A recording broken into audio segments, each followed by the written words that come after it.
तो नमस्कार दोस्तों, स्वागत है आपका कान्हा कंपटीशन क्लासेज के YouTube channel Kanha classes Malpura में।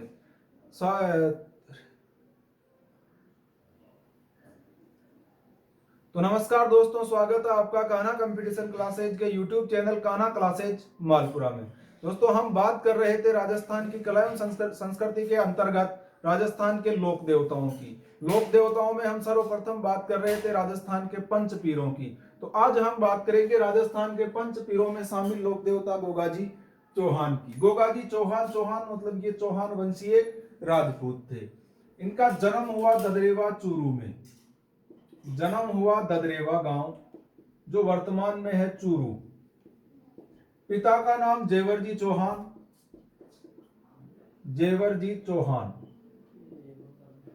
जेवर चौहान, और माता का नाम बाछल दे, माता का नाम बाछल। गुरु वे गोरखनाथ, गुरु गोरखनाथ। ऐसा कहते हैं कि विवाह के बाद भी जब जेवरजी और बाछलदेव के पुत्र नहीं हुआ तो इन्होंने भक्ति की गोरखनाथ जी की, और गोरखनाथ जी ने एक फल दिया इन्हें, गूगल। गूगल ये फल है, सर्च इंजन नहीं है। जो आप गूगल करते हो वो गूगल नहीं है। गूगल एक मीठा फल होता है। ये फल इनको दिया और इन्हीं के आशीर्वाद से इन्हें गोगाजी का, इनके घर गोगाजी का जन्म हुआ। अब गोगाजी का नाम रखा, गो से तो गोरखनाथ और गा से गाय, यानी एक शब्द लिया गोरखनाथ जी का, एक शब्द लिया गाय का, और नाम हो गया गोगा। इनकी पत्नी थी केलमदे, पत्नी थी केलमदे। और यदि उपनाम की बात करें, उपनाम, उपनाम इन्हें कहा जाता है नागों के देवता, नागों के देवता। इन्हें कहा जाता है जाहर पीर, और इन्हें कहते हैं जाहर पीर। महमूद गजनवी ने कहा था, महमूद गजनवी, यानी जिंदा पीर। और गोगा पीर,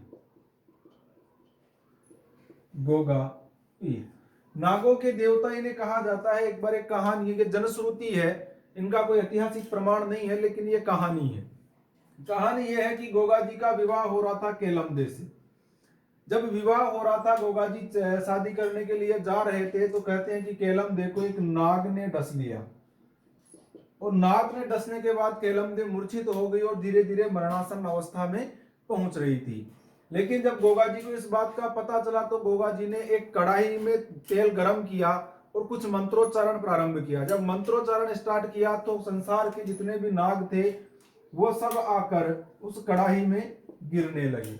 तब ऐसा कहते हैं कि नागों का रक्षक या नागों का राजा नाग होता है तक्षक नाग, और तक्षक नाग स्वयं वहां पर आया। उसने गोगा जी से क्षमा याचना की, केलमदे का जहर चूस के उसे बचाया, और इसने, तक्षक नाग ने गोगा जी को आशीर्वाद दिया नागों के देवता। आज भी कहते हैं कि ददरेवा चूरू की मिट्टी अगर कहीं सांप खा जाए, वहां लगा ले तो वहां उस सांप का जहर खत्म हो जाता है। तो ये इनके परिवार की बात हुई। अब आगे बात करते हैं। तो आगे हम गोगा जी की बात करें, गोगा जी की मृत्यु से संबंधित, यानी मृत्यु कैसे हुई इनकी। तो वंश भास्कर में सूर्यमल मिश्रण के अनुसार हुआ कि इनके चचेरे भाई थे अर्जन व सुरजन, अर्जन व सुरजन। अर्जन और सुरजन का गोगा जी को जमीन पे लेके कोई विवाद था। अब अर्जन और सुरजन ने क्या किया, राज्य की सभी गायें लेकर, सभी गायें लेकर कहां पर आ गए, महमूद गजनवी के पास, महमूद गजनवी के पास। और जब ये महमूद गजनवी के पास है, ये बात जब गोगा जी को पता चली तो गोगा जी आए और महमूद गजनवी से गोगा जी ने युद्ध किया। राजस्थान के एकमात्र लोक देवता जिन्होंने महमूद गजनवी से युद्ध किया। जब गोगा जी ने महमूद गजनवी से युद्ध करके गायें तो बचा ली, लेकिन इस युद्ध में गोगा जी वीरगति को प्राप्त हो गए। अब वीरगति को प्राप्त हो गए, जब इनका युद्ध कौशल देखा तो महमूद गजनवी ने इन्हें कहा जाहर पीर, यानी जिंदा देवता, गोगा जी के युद्ध कौशल को देखकर। अब इस युद्ध में माना जाता है कि सिर तो इनका गिरा ददरेवा चूरू में, सिर गिरा ददरेवा चूरू, यहां पर गिरा सिर तो यहां पर बनी शीर्ष मेड़ी, शीर्ष मेड़ी या सिर मेड़ी। यहां का जो मंदिर है उसको कहा जाता है सिर मेड़ी या शीर्ष मेड़ी। और धड़ गिरा इनका नोहर हनुमानगढ़, धड़ गिरा नोहर हनुमानगढ़, और इसको कहा जाता है धुरमेड़ी।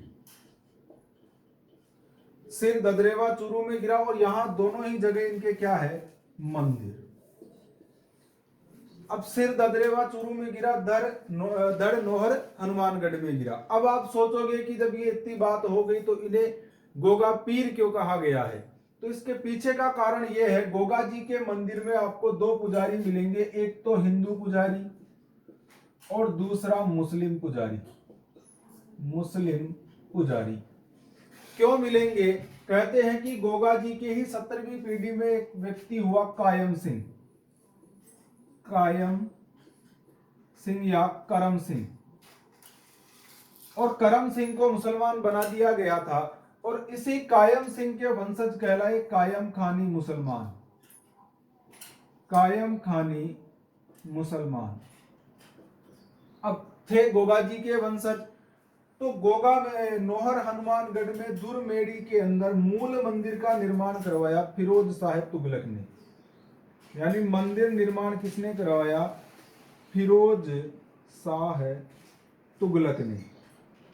और इस मंदिर पर एक शब्द लिखवाया बिस्मिल्लाह। क्या लिखवाया? बिस्मिल्लाह। और इसी मंदिर का वर्तमान स्वरूप, ये ध्यान रखना, वर्तमान स्वरूप, यानी वर्तमान में आप जब जाओगे तो ये मंदिर जो है वो बनवाया था बीकानेर के महाराजा गंगा सिंह ने, बीकानेर के महाराजा गंगा सिंह, बीकानेर मूल मंदिर बनवाया गंगा सिंह। अब दो मंदिर तो ये हो गए, ददरेवा चूरू और नोहर हनुमानगढ़। इसके अलावा गोगा जी का एक मंदिर और है, ये तो पहला, दूसरा और तीसरा मुख्य मंदिर गोगा जी की ओल्डी, गोगा जी की ओल्डी, ओल्डी बोलते हैं झोपड़ी को।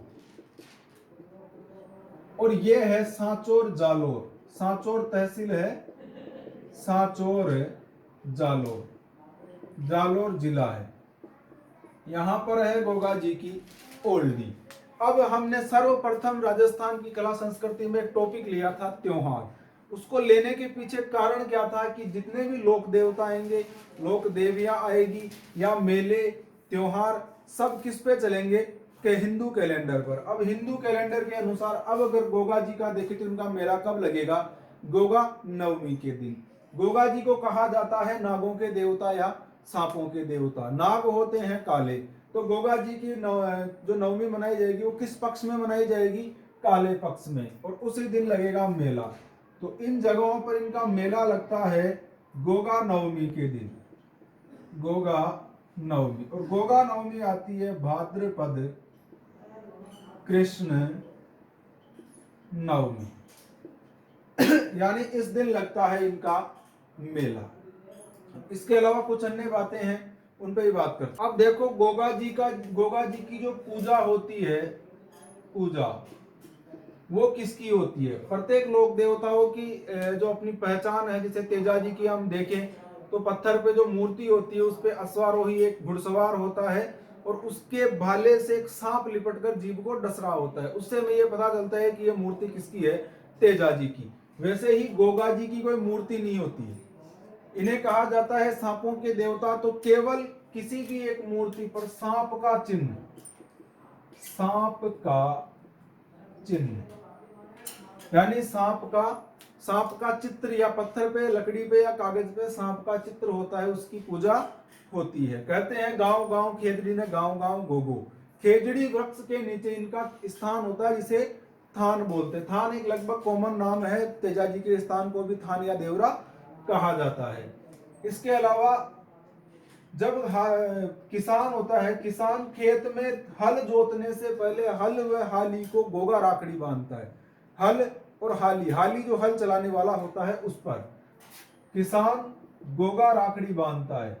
गोगा राखड़ी बांधता है। किसको बांधता है? हल प्लस हाली। हाली जो हल चलाने वाला होता है। जो गोगा राखड़ी होती है वो एक धागा होता है, इसमें 9 गांठें होती है। कितनी गांठें होती है? 9 गांठें होती है। ये है हमारे लोक देवता गोगाजी चौहान।